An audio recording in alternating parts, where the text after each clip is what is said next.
hindi. Tignan ko lang. Okay.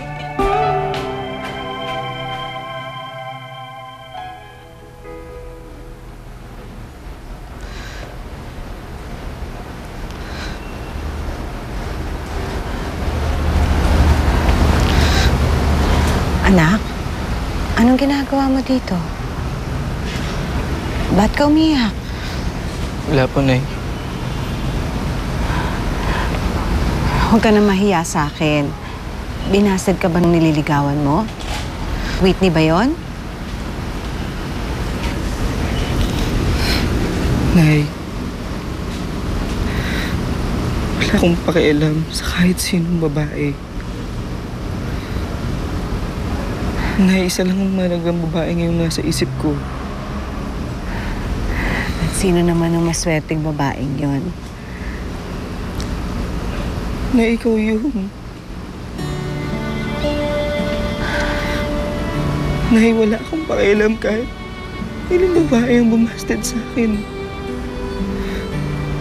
Nay, kahit hindi na ako makapag-asawa. Nay, huwag kang mawawala sa akin. Huwag mo isipin yun, anak. Walang mangyayaring masama sa nanay. Ha?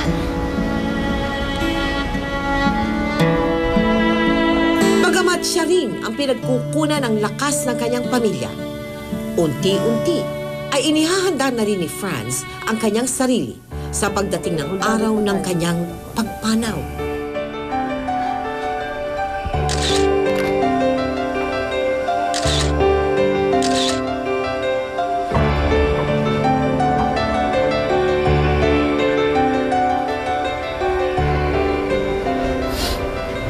May.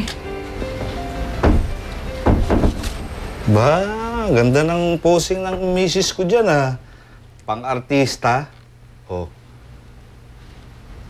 Sasali ka ba ng Miss Universe? Pati na. Jesus, hindi na pwedeng may asawa dun, ano? Oh, edi Mrs. Universe. Pero pwede talagang pang-artista, eh. Ano bang gagawin mo dyan? Pinipili ko kung alin sa mga litratong to ang gusto kong ilagay mo sa tabi ng kabaong ko.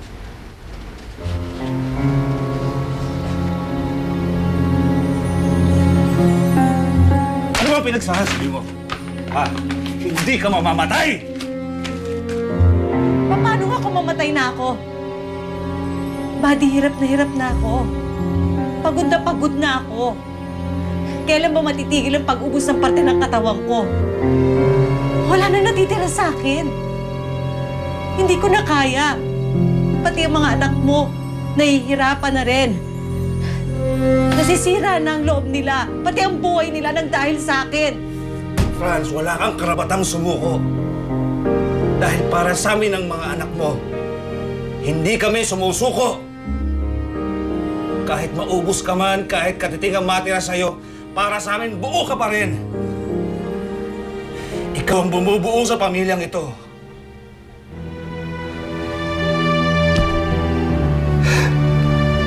Friends naman, huwag kang sumuko. Kailangan ka namin ng mga anak mo.